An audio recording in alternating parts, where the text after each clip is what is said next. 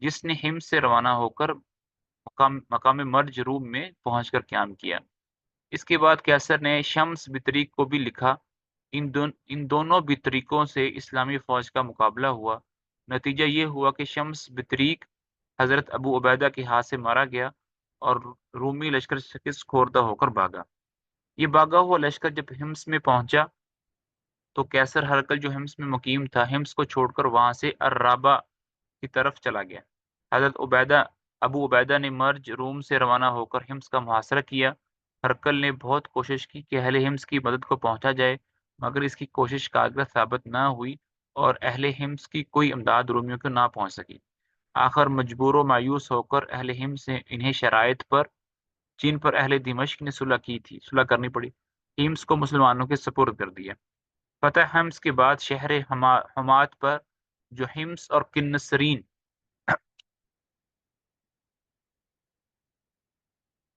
یہ لفظ کیا ہے؟ کنسرین ہے لفظ۔ یہ شہر حمات پر جو ہمس اور کنسرین کے درمیان واقع تھی فوج کشی ہوئی۔ اہل حمات نے بھی جزیہ دینا منظور کر کے صلح کر لی۔ اس کے بعد یہ شیراز ہے، شاید شیراز اور معرہ پر بھی اسی طرح مسلمانوں کا قبضہ ہوا۔ اس کے بعد شہر لاذاقیہ پر عیسائیوں نے مسلمانوں کا مقابلہ کیا مگر مغلوب و مفتوح ہوئے۔ لاذاقیہ کے بعد سلیمہ کو بھی بزور تیغ مسلمانوں نے فتح کیا۔ فتح کنسرین سلیمہ کی فتح کے بعد حضرت خالد بن ولید نے اپنی رکابی فوج لے کر بے حکم ابو عبیدہ کے نصرین کی جانب بڑھے۔